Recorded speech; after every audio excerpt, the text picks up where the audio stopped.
요한복음길 오늘 벌써 9번째예요. 그래서 1장을 우리가 9번에 걸쳐서 지금 보고 있는데 말씀 제목이 좀 격합니다. 내가 죽어야 구원이 이루어집니다. 요나가 뭐의 줄임말이라고 했죠, 여러분? 요 못난 나의 줄임말이 요나라고 했습니다. 그래서 저는 이 요나서를 우리가 같이 보면서 사실은 내 모습을 보는 그 재미가 쏠쏠해요. 여러분, 나 안에도 이런 교묘함이 있고 거짓이 있고 위선이 있는 것들을 보면서 뭐 다 사람들의 우리의 이야기이기 때문에 요나의 그 모습이 더 마음에 깊이 와 닿고 또 그때만이라도 내가 말씀 때문에 좀 무릎 꿇는 시간이 제 안에 있게 됩니다. 여러분, 하나님께도 소원이 있다는 거 아세요? 하나님도 소원이 있어요. 하나님의 소원은 무엇이냐면 우리에게 늘 말씀하시는데 그게 무엇이냐면 이렇게 말씀하십니다. 내가 널 쓰고 싶다는 것입니다. 그 이야기는 무엇이냐면 이 말은 내가 너를 사명을 주어서 너를 쓰고 싶다는 하나님의 소원이 있어요. 그래서 이 땅에 있는 모든 사람에게 하나님은 사명이라는 것을 맡겨주셨습니다. 그래서 돌아나 풀 한 포기조차도 그냥 만들어진 것은 하나도 없고요. 주님이 사명을 맡기셔서 사용하시려고 우리를 부르신 분명한 목적이 있다는 것입니다. 그래서 쓰시고자 하는 목적이 있고 그것을 위해서 결국은 우리 각자에게 무엇을 주었어요? 사명이라고 하는 것을 주셨다는 거예요. 그래서 하나님의 소원은 뭐냐면 내가 오늘 유리, 내가 오늘 다은이, 승준이 사용하고 쓰고 싶다는 게 하나님의 소원이라는 것입니다. 여러분 믿습니까? 할렐루야. 네, 여러분은 새해를 준비하면서 무엇을 준비하고 있습니까? 저는 많은 건 목회 계획도 막 준비하고 여러 가지 생각이 있는데 그래도 오늘 말씀 전하면서 마음에 딱 와닿는 생각은 무엇이냐면 내 인생의 절반을 살았다면 내가 이제 달려가고 붙잡아야 될 사명이 무엇인지를 다시 하나님 앞에 묻게 됩니다. 그래서 저는 오늘 이 예배를 통해서 우리가 다 하나님의 사명을 발견하고 하나님의 사명자로 쓰임받는 축복이 있기를 원합니다. 요한복음 17장 4절은 뭐라 그랬다 그랬죠? 예수님은 겟세마네 동산에서 달려 돌아가시기 전에 우리를 위해서 마지막 기도문이 요한복음 17장. 그래서 요한복음 17장은 여러분이 보시면 예수님의 말씀이기 때문에 다 어떻게 해요? 색깔이 뭐예요? 빨간색으로 다 돼 있어요. 근데 17장 3절에는 영생은 참 하나님과 그 아들 예수 그리스도를 아는 것이다, 믿는 것이다고 말씀하시고는 바로 이어서 이렇게 말씀하십니다. 내가 아버지께서 내게 하라고 하신 그 일을 통해서 세상과 하나님을 영화롭게 하리라고 하는 그 기도문이 담겨져 있어요. 그러니까 우리도 사명은 가지되 결국 중요한 게 뭐냐면 하나님 아버지가 내게 하라고 하신 그 일을 감당하는 게 우리의 사명이라는 것입니다. 여러분, 그 사명을 누구에게나 다 주었다고 여러분께 말씀드렸습니다. 그럼에도 불구하고 이 사명을 이루는 사람이 있고 이 사명을 이루지 못하는 사람이 있습니다. 자, 누구한테 물어볼까요? 사명을 우리에게 주셨는데 그 사명을 완성하기까지는 뭐가 필요해요? 순종이 필요하죠. 다른 말로는 사명과 함께 훈련이 기다리고 있다는 사실도 여러분이 놓치지 말아야 돼요. 여러분, 사명이 크면 크잖아요? 그러면 우리 안에 훈련의 깊이는 더 큰 겁니다. 근데 여러분, 어리석게도 훈련이 너무 셀까봐 무서워서 그 승리를 우리가 피한다면 우리는 승리를 맛보지 못하게 돼요. 어떤 사람이 그런 거 있죠? 내가 반에서 1등을 하고 싶은데 1등하면 2등이 쫓아오는 그게 두렵고 1등을 유지하는 그게 두려워서 마치 내가 1등을 안 한다고 이야기하는 사람들이 있어요. 여러분, 이게 말이 되나요? 그런데 영적으로도 우리가 승리하면 치러야 되는 대가가 있기 때문에 그것이 두려워서 승리를 무서워하는 우리 안에 연약함이 있는 사람들을 보게 됩니다. 가령 이런 거예요. 내가 무엇을 하나님을 위해서 일을 하면 다른 사람이 나를 또 시기할까 봐. 어떤 경우가 있어요. 다윗이 블레셋을 이기고 돌아왔을 때 어떻게 했어요? 아녀자들이 모여있다가 다윗은 만만이요 사울은 천천이라 그랬어요. 1000명밖에 못 이기고 어떻게 해요? 다윗은 10,000명을 이기는 사람이라고 하니까 당시 사울 왕, 사울은 뜻이 큰 자라는 뜻인데 자기가 가장 큰 자라고 생각했던 사울의 마음에 악신이 들어오게 되면서 다윗을 향해서 관역을 삼고 활을 당겼던 것을 우리는 잘 알고 있습니다. 이 이야기는 무슨 이야기냐면 다윗도 전쟁 가운데서 승리하고 났을 때 치러야 되는 대가가 있었다고요. 그렇다고 해서 그 대가 때문에 무서워서 전쟁에서의 승리를 우리가 안 하려고 한다면 그것은 믿음 없음의 한 증거라는 것입니다. 사명이 크면 무엇이 있어요? 훈련도 있어요. 그래서 우리는 사명이 있음으로 기뻐하지만 그 사명을 또 이루기 위해서 순종하는 그 훈련의 과정이 있다는 사실을 기억해야 된다는 것입니다. 그러면 누가 이 사명이 있음에도 이루지 못하냐? 순종의 과정이 없이 생략된 사람은 이룰 수가 없다는 거예요. 오늘 요나를 잘 보세요. 그도 사명이 무엇인지는 알고 있었습니다. 그러나 내 길을 고집하고 순종하지 않았어요. 하나님의 훈련이 저기 니느웨로 가는 것임에도 불구하고 그는 자기의 길 다시스로 가려고 몸부림을 쳤다는 것입니다. 결국은 자기의 사명을 감당함으로 그 분깃의 열매를 보고 주님은 우리에게 상을 주시는 분이신데 그 순종함이 없어 우리의 신앙의 사명에 열매가 없게 되면 결국은 주님께 받을 상이 우리에게 없다는 거예요.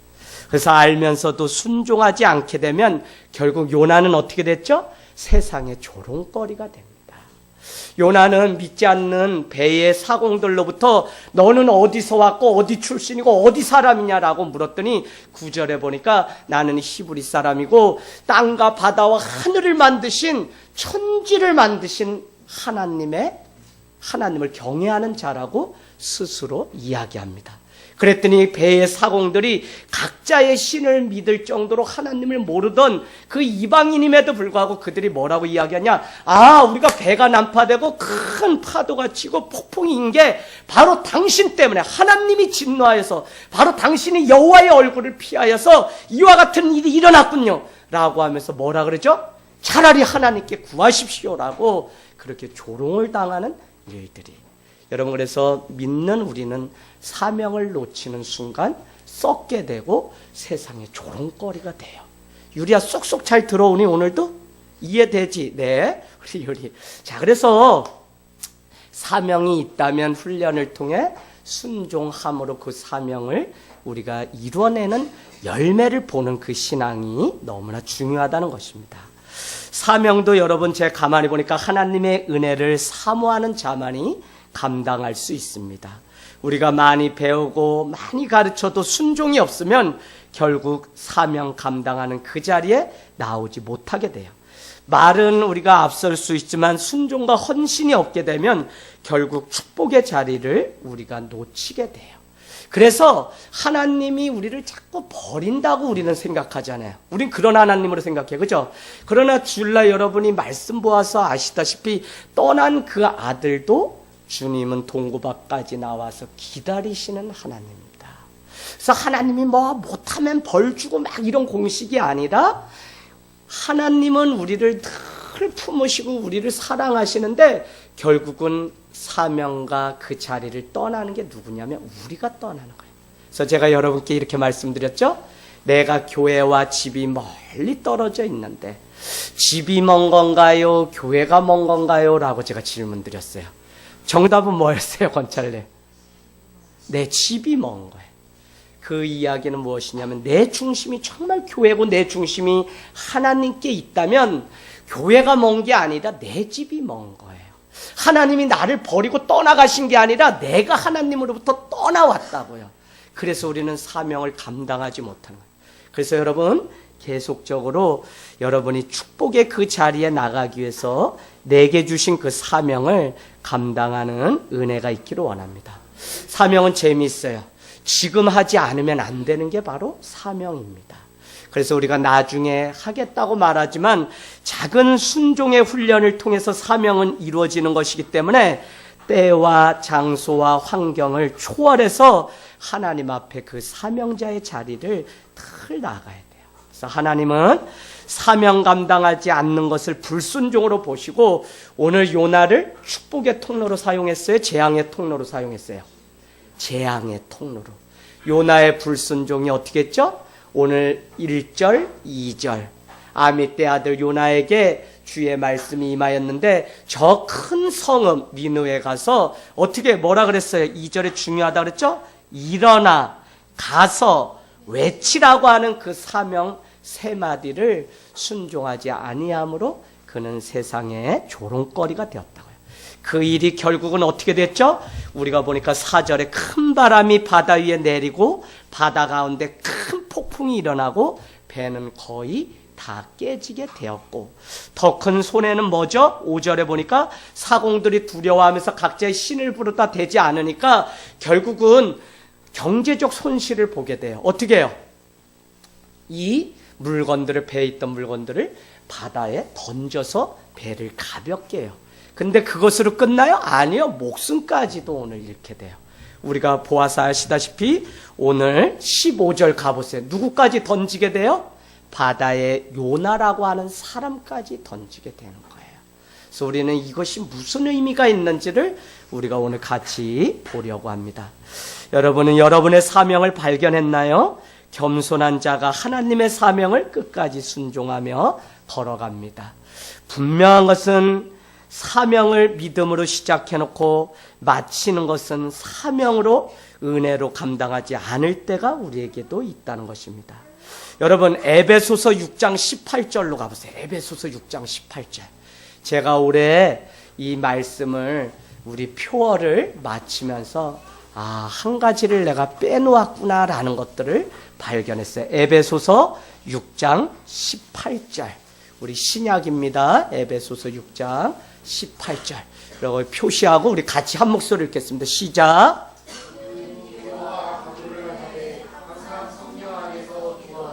이를 위하여 깨어 구하기를 항상 힘쓰며 여러 성도를 위하여 구하라. 아멘. 기도와 간구를 어떻게 하라고 했죠? 항상이 중요합니다. 동그라미 쳐놓으셔야 돼요. 항상 해야 돼. 기도와 간구는. 근데 더 중요한 거 있죠? 뭐라 그래요? 성령 안에서 해야 된다고요.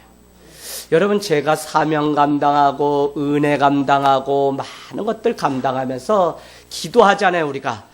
그런데 기도하고서 결정은 내 생각대로 하는 일들이 종종 그리스도인들 안에 많이 봐요.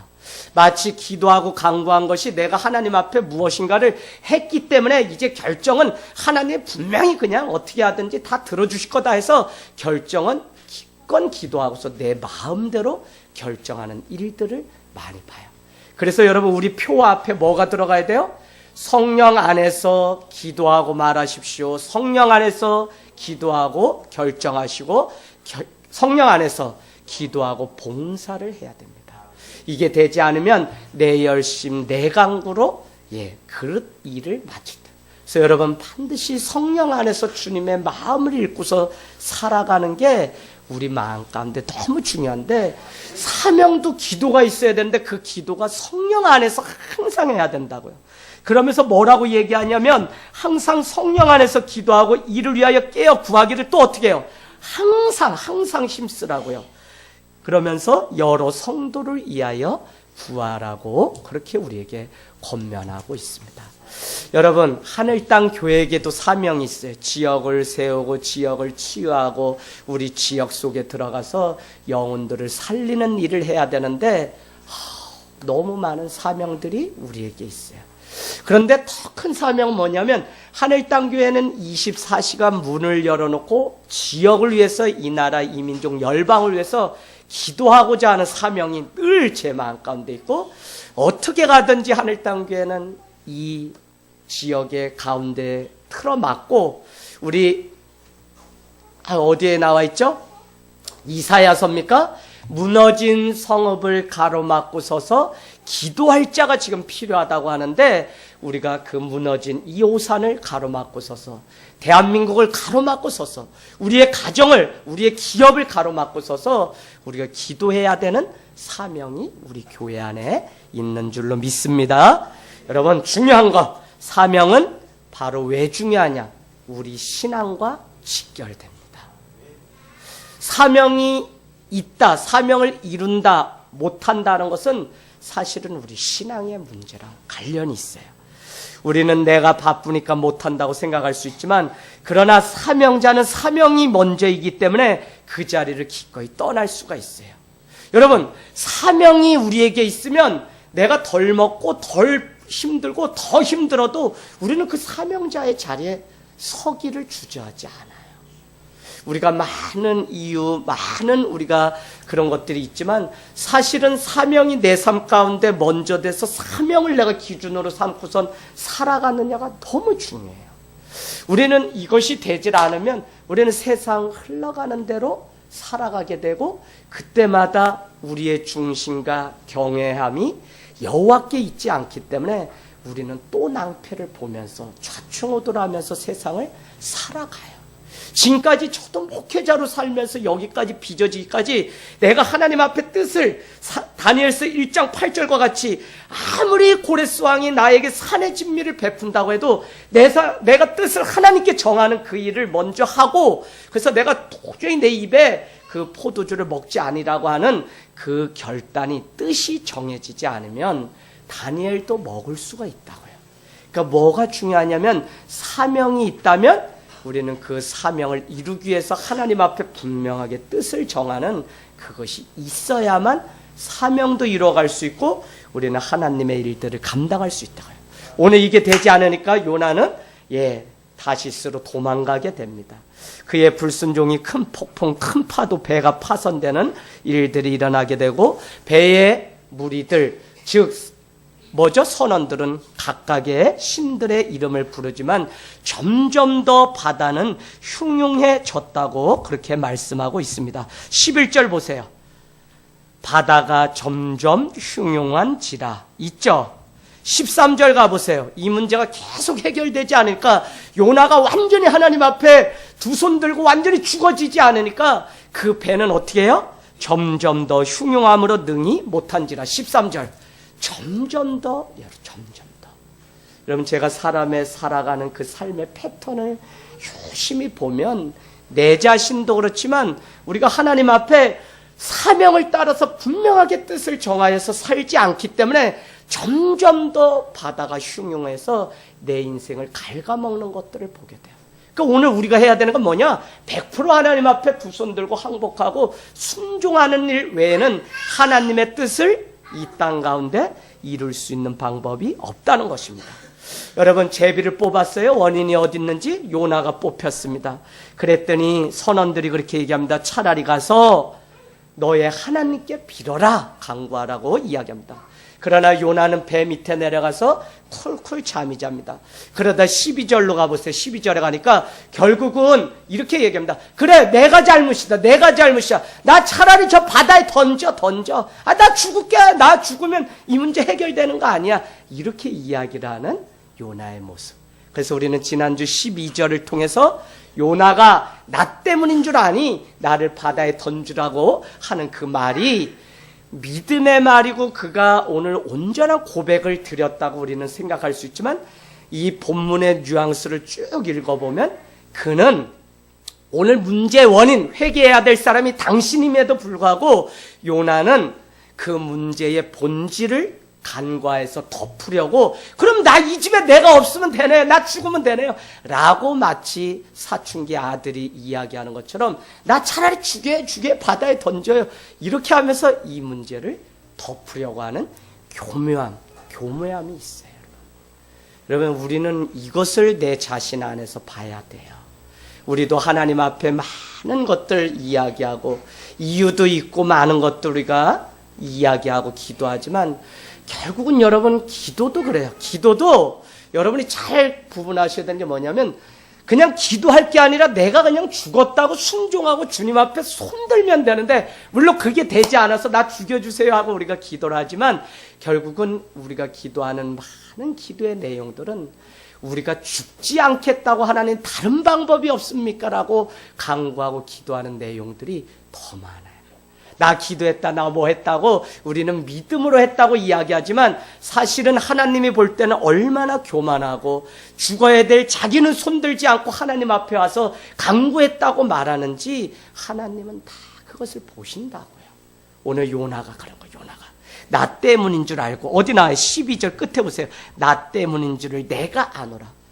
그러면 하나님 앞에 온전히 손을 들어야지 그 문제를 덮어버리려고 나를 그냥 바다에, 자기가 문제의 원인인 걸 알면 자기가 뛰어내려야지, 그죠? 왜 선원들한테 나를 차라리 바다에 내 던져라, 버려라 라고 그렇게 이야기하냐고. 12절 그렇게 나오죠. 나를 들어 바다에 던지라, 그리하면 바다가 너희를 위하여 잔잔해질지 누가 아느냐라고 이야기를 교묘하게 하고 있다는 거예요. 여러분, 우리가 압니다. 다 압니다. 제가 뭘 해야 될지 압니다. 저 알아요. 근데 나중에 할게요. 저 알아요. 저희 사명도 알아요. 제가 무엇 해야 되는 사람인 줄 알아요. 그런데 나중에 할게요. 여러분, 그 말에 속아 넘어가지 마세요. 100% 지금 순종하지 않고, 지금 우리가 기도하지 않고, 지금 예배하지 않으면 여러분, 그거는 순종 못해요. 그거를 우리가 지금 요나서를 통해서 계속 보셔야 돼요.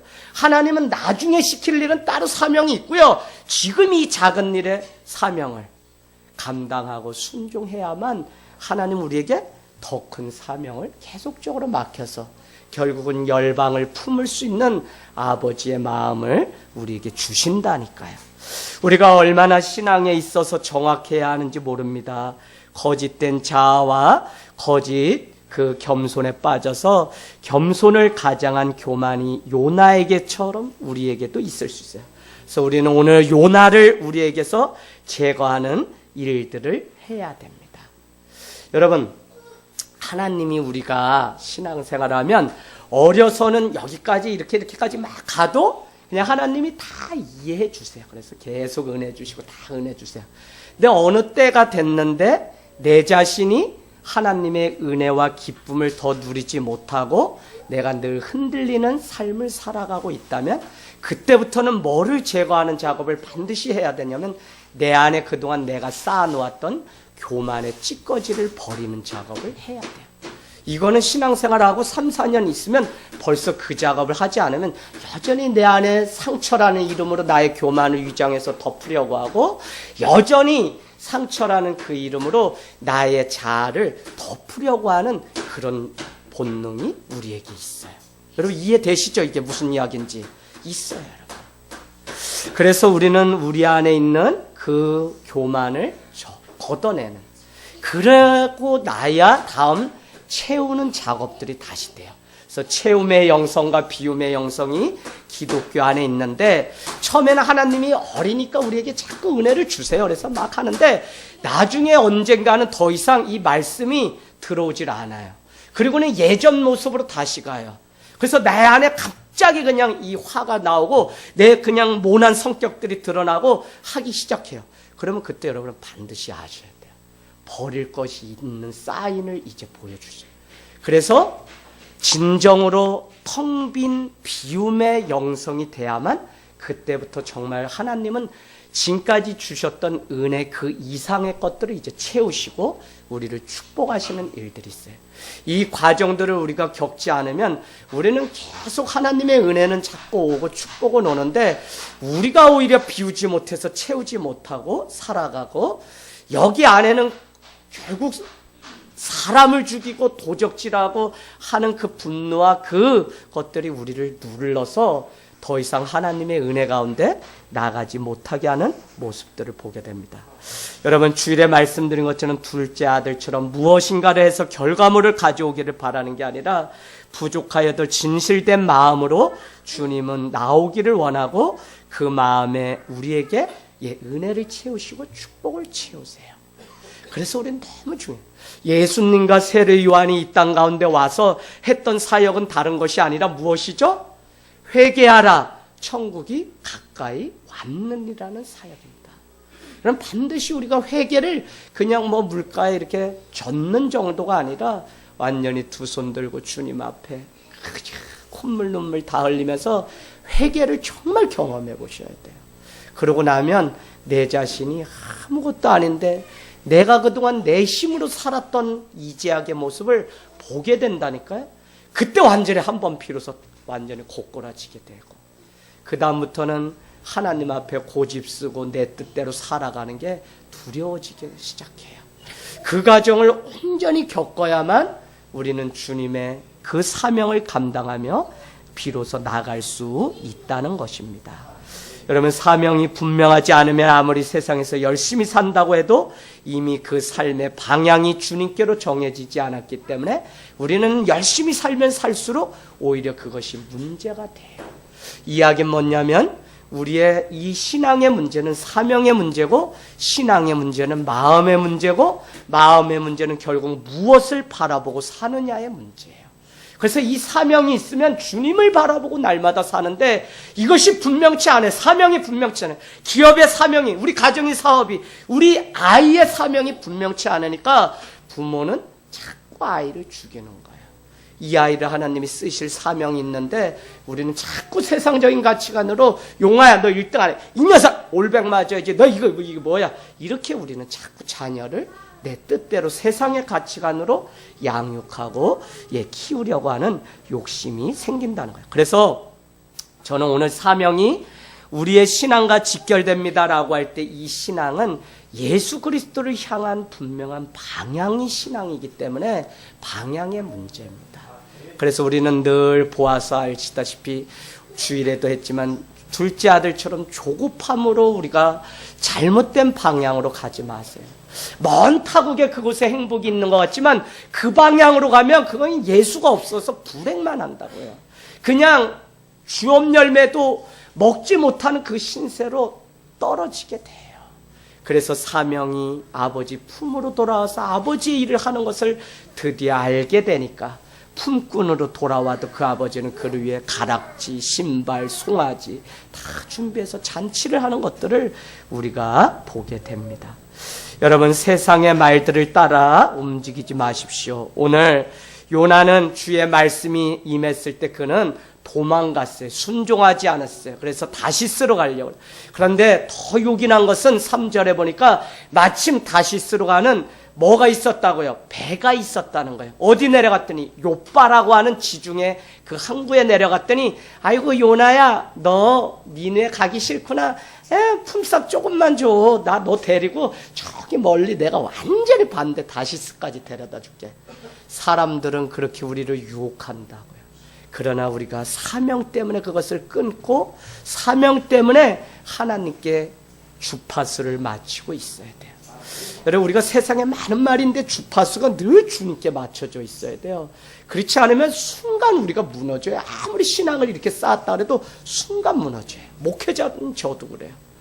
여러분, 십계명을 받고 하나님을 아련하면서 너무 기뻐하던 모세, 그 호렙산에 그 기적이 있는 동안에 그의 형 아론과 훌은 어떻게 해요?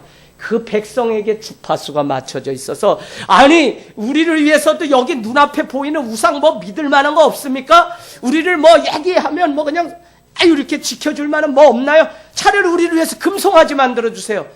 그가, 모세는 하나님의 주파수를 맞춘 동안에 세상의 기가 커져서 결국 세상을 따라갔다고요.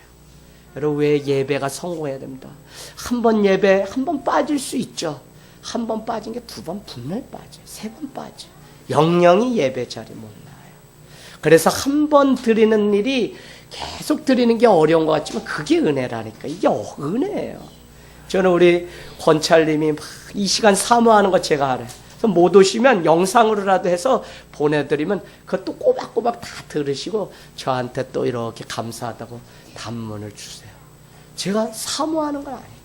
여러분, 그 한 번의 예배를 지키는 것이 우리의 생명과 정말 직결되다는 것을 아니까 그렇게 하시는 거예요. 여러분, 사명 따라서 살아가는 거지 다른 게 아니더라니까요.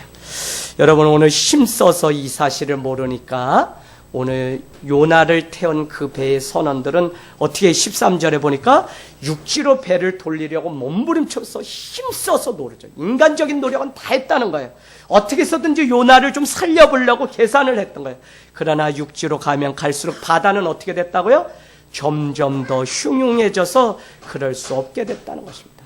결국 오늘 말씀 제목과 같이 이 문제가 해결해 주려면 요나가 완전히 죽어야만 구원이 그에게 있다는 것을 우리에게 가르쳐줘요.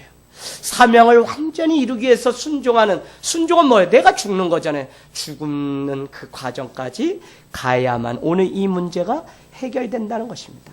적당히 덮으려고 해도 안 되고 완전히 주님 앞에 두 손을 들어야 돼요. 우리도 우리 가정을 보면 다 아시잖아요. 한 사람이 순종하지 않아서 많은 사람이 눈물을 흘리는 그 일들을 저도 겪었고 여러분도 겪잖아요. 그래서 여러분이 가정을 위해서 눈이 오나 비가 오나 마음 변하지 마시고 기도의 자리에 나가서 기도하셔야 돼요. 그 기도를 그냥 다 됐다고 생각하고 안 하니까 그냥 그 가정이 삽시간에 세상으로 도로 나가서 그냥 다 무너지는 것도 많아요. 저는 오늘 식당에 갔거든요. 식당에 가면 거기가 제 또 목회지예요. 식사를 하는데 사람들이 싹 빠져나가니까 아주머니가 저한테 빈대떡 눈이 오니까 한 소대를 갖다 주시면서 사람이 참 선하게 생겼다는 거예요, 저보고. 그래서 20대냐? 이건 뭐 제 자랑하려고 그러는 게 아니에요. 그래서 아유, 제 중2짜리 아들이 있어요. 그랬더니 뭔 얘기하셔요? 그랬더니 뭔 얘기가 나오냐면 내가 고생을 엄청 많이 했는데요. 벌써 뭐 20년 전에 남편이 고생 시키다가 제가 뭐 뭘 해야 되나 하다 미용실 하다가 뭐 지금 이렇게 해가지고 아이들이 하지 말라고 하는데 제가 이 식당을 차렸어요. 그러면서 뭐라고 지금도 우리 아들이요 마음에 상처가 너무 많아요. 아버지가 옛날에 죽기 전에 날 때리던 그런 걸 봐가지고 이 식당에 모처럼 왔는데 사람들이 그냥 막 엄마한테 막 반말 놓고 막 이러면 이 아들이 열이 받아가지고 막 싸우려고 한다는 거야. 그래서 너 식당에 나오지 마라 그렇게 하신다 그러면서 우리 아들 딸이 상처가 무진장 많아요. 그 이야기를 했어요. 아유 그런 거 다 있어요. 저희도 그랬어요. 저희 시골에도 보면 다 그래요. 라고 했더니 어디냐 해서 2시간을 거기서 상담을 하는데 결국은 뭐 하시는 분이에요? 이제 우리 여기에 그냥 또 오세요. 여기다가 요 장부 하나 만들어 놓을 테니까 그냥 이름만 적고요. 한 달에 한 번씩만 계산 끊어주시면 되니까 여기서 식사하세요. 저는 집밥처럼 해드려요. 그래서 예, 사실은 저도 이만하다 여기 하늘땅교회 제가 얘기 들었는데 그럼 목사님이세요? 예, 어쩐지 착하게 생겼더라. 그러면서 또 어떻게 해요? 목사님이세요? 그래서 또 1시간 반에 얘기를 더 듣더래요. 2시간. 예. 근데 제가 보니까 그 남편이 알코올 중독자로 그렇게 일생 살아간 게 자녀들이 사람을 못 믿는다네요. 그래서 30몇인데 시집 장가를 안 갈란대. 아들이 최근에 결혼이 다 되게 생겼는데 그 며느리 될 애가 뭐 당신은 홀어머니 밑에서 뭐 이랬더니 남편이 어머니를 그렇게 함부로 얘기했다고 쌍욕을 하면서 이게 파토가 났대, 자기 앞에서. 그래서 이놈이 얼마나 엄마가 고생하고 아버지한테 고생한 걸 알면 이게 상처가요 어떻게 쉽게 해결이 안 되네. 그래서 상처 해결되는 방법이 있지롱. 어떻게 해요? 교회 나오면 되죠. 예수 믿으면 되죠. 어느 교회요? 하늘땅 교회요. 목사님 재밌으세요? 아유, 저 장경동 목사보다 더 재밌는데요. 예, 그래서 제가 목사님은 교회를 막 오라고 강요 안 하셔서 좋습니다. 그래서 예, 내년에 음악회 하니까 11월에는 꼭 봐요. 그러면서 왔어요. 또 가서 만져드리고 여러분, 한 사람의 불순종이 이와 같이 모든 자를 가슴 아프게 합니다. 사명이 중요합니다. 다 죽게 되었는데 사명 없이 사니까 일반 사람들도 요나를 오늘 이렇게 우습게 봅니다. 여러분, 5절에 분명히 배의 무리들은 선원들은 자기의 신들을 불렀는데 오늘 14절 가보세요. 재밌어요. 14절에 가니까 그들은 오늘 이 많은 사건의 배후에 결국 누가 있다는 걸 알게 되었을까요? 하나님의 손길이 있다는 걸 알게 됐어요. 그래서 14절 말씀해 보니까 여호와께 요나가 부르짖었다고요? 아니요. 이 배의 선원들, 이방인들이 부르짖는 일들이 있었어요. 하나님에 대해서 정확히 알지는 못하지만 전지전능하신 분이심을 그들이 막연히 알게 되고, 그런데 요나는 지금 무엇을 하고 있나요? 중대한 문제가 발생하고 생명이 죽게 된 이 상황 속에서도 순종하지 않고, 더욱이 자기 때문에 이 일이 일어난 것을 알면서도 요나는 왜 기도의 자리를 나가지 않는 것입니까? 참으로 신앙을 시작할 때는 앞뒤 따지지 않고 열심히 우리가 기도하는데, 조금만 살만해지면 그 믿음 없음이 금세 드러나서 불순종으로 영적으로 깊이 잠드는 것을, 그래서 누군가 기도하라고 말하면 다 안다고 말하고 정작 순종하지 못해요. 하나님이 오래 참으시는 이유가 누구 때문인데요? 바로 여기 있는 나 때문이고 우리 때문이고, 요나 자기 때문에 하나님의 진멸을 지금 늦추시고 계신데, 누구 때문에 기도하라는 게 아니에요. 자기 때문에, 나 때문에 기도하라는 것입니다. 참으로 세상의 빛이 아니라 근심거리가 된 요나를 통해서 오늘날 교회와 성도, 저는 하늘땅교회가 8주년을 이제 맞이하면서 더 회심하고 한 영으로라도 주님의 말씀 가운데 세워져서 주의 길을 가는 사람을 세우는 데 목적이 있지, 숫자가 100명, 200명, 300명 이거는 제 관여할 소관도 아니고, 하나님이 우리가 세워지면 분명히 다음 사람들을 세우실 건 분명하니까 우리가 세워져서 정말 주님의 향기가 나는 그 일을 걸어가기를 원합니다. 14절 기도 내용 보세요. 여호와여 구하고 구하오니 이 사람의 생명 때문에 우리를 멸망하지 마옵시고 무죄한 피를 우리에게 돌리지 마옵소서. 주 여호와께서는 주의 뜻대로 행하심이다 하고, 배의 무리 즉 사공들은 알고 있었습니다. 여호와께서 주의 뜻대로 행하시는 분이시라는 것을 알고 있었어요. 오히려 주의 뜻에 순종하지 않는 것이 죄라는 사실을 알게 됐습니다. 그래서 주의 평강을 얻으려면, 오늘 바다가 잠잠해지려면 이 죄를 끊어버려야 된다는 사실을 알게 되었습니다. 그래서 죄의 원인을 끊기 위해서 완전히 두 손 들고 항복해야 된다는 사실을 이들이 비로소 이 사건을 통해 알게 되었다고요. 그래서 영혼의 기쁨이 다 끊어진 신앙 상태에 있는 요나가 문제의 원인인 것을 알고 그를 들어서 바다에 던지게 됩니다. 우리는 왜 나만 보내느냐 원망하고, 나만 해야 하냐고 원망하고, 결국은 자신의 감정대로 충실해서 불순종하려고 하지만 그 불순종의 주인공인 요나가 죽어야만 오늘 평강이 온다는 거예요. 그러면 여러분, 우리가 기도해야 되는 제목은 무엇이냐면, 일단은 내가 죽어야 돼요. 내가 죽어야 돼요. 어디까지 죽어야 되냐면, 주님이 정말 어떻게 해요? 땀방울이 핏방울이 될 때까지 십자가를 지기 위해서 그렇게 기도하기까지 정말 죽어줘야 돼. 이게 죽지를 못해서 참 억울할 때가 너무 많아요. 다 일어났거든요. 제가 이렇게 교단이고 노예고 다 인정을 받아놨어요. 이제 한 고비만 딱 넣으면 되는데, 결정적일 때 제가 죽는 훈련이 되지 않으면 그 마지막 축복이 내 것이 되지 못한 채 버림받는 인생. 이재학 목사가 형편없다 이렇게 됩니다. 유리 형편없더라 이렇게 돼요. 그러면 그걸 다시 쌓으려면 또 회개하고, 우리가 얼마나 많은 과정들이 우리에게 있겠어요. 여러분, 위기가 찾아오면 우리도 하나님께 잠잠히 물어봐야 돼요. 왜 직접적으로 내게 이런 일이 생기는 걸까요? 부모 형제로 인하여 생기는 일도 우리는 하나님의 뜻이 어디에 있는지 물어보아야 하거늘, 본인이 직접 겪는 고난인데도 그 일에 무감각하게 여기며 세워라 내어라 주의 뜻과 상관없이 살아가고 있다면, 내가 얼마나 불순종의 자리에 나가는 요나와 같이 살아가고 있는지 우리는 우리 자신을 봐야 돼요. 요나를 바다에 던져야만, 죽어야만 이 문제가 결국 해결돼서 15절 보니까 바다가 잔잔해지는 역사가 일어나게 되었다는 것입니다. 여러분, 내가 죽어야 우리 가정이 평안하고, 내가 죽어야 우리 교회가 평안하고, 내가 죽어야 이 땅이 편안해요. 그래서 예수님이 죽어주심으로 12제자를 낳았고요. 12제자가 죽어짐으로 70인이 주님께 돌아와서 제자가, 70인이 죽어서 120명의 문도가 모여서 예수님이 떠나고 승천하시고 재림하신다는 말을 듣고도 기도하는 120명의 제자를 통해 결국은 베드로가 말씀을 전하니까 3,000명, 5,000명이 주님께, 요한복음 3장 16절은 세상을 이처럼 사랑하사 독생자 예수 그리스도를 믿는 모든 사람을 구원하시는 하나님의 계획. 그러나 시작은 뭐예요? 내가 죽어야만 예수가 살고 하나님의 일이 이루어져요. 여러분 일찍이 여기 청년, 청소년 제가 강조 마요. 어른들 강조 마요. 그러나 제가 여러분이 어렸을 때 여러분을 더 귀하게 보고 목회하는 이유는 이게 고집이 생기면 안 꺾여요. 내 뜻대로. 좀 뭐 손에 돈이라도 좀 생기면 금세 여러분. 요때가 중요해. 요때 죽는 법을 가르쳐.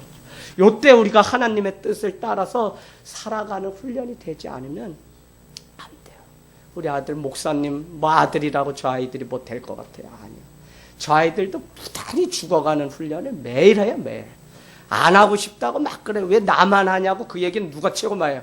아빠 왜 나만 예배 드려야 돼? 왜 나만 뭐 해야 돼? 그래도 너가 해야 된다. 누구 때문이 아니라 너가 예배자가 돼야 돼. 용현아 이놈아. 너 시험 끝났어도 너가 예배자로 세워지는 거지 왜 나만 해야 돼? 이러면 안 돼, 용현아. 그러니까 얘네도 죽겠죠, 뭐. 얘네 다 이유 있어요. 뭐 그래도 우리 용아 막 오늘 시험 끝났는데 막 지금 아까 내가 보기에는 100m 달리듯 막 달려왔을 거예요. 그러나 그게 훈련이고 그게 사명 감당하고 하나님은 그 일을 통해서 달리 사용하시는 계획이 분명히 있을 줄로 믿습니다. 여러분 결국 모든 사건은 하나님이 하나님됨을 드러내는 겁니다. 그래서 우리는 순종하고 순종하지 않은 일에 대해서 우리는 미련해서 이렇게 이야기하는 사람들이 있어요. 하나님이 협력해서 선을 다 이뤄요 라고 해요. 그건 그런 데 쓰는 뜻이 아니에요. 그건 하나님이 쓰시고 다른 사람이 우리를 위로할 때 해주는 말이지 내가 불순종해서 어려움 다 겪어놓고 아유 목사님 나 이렇게 당한 거 보니까 다른 사람은 이렇게 하면 너도 이렇게 된다라는 거 사용해서 선이 됐네요 이렇게 하면 그게 뭐예요? 요나랑 똑같은 거예요. 아유 기도하라는데 뭘 기도하라면 기도해야지.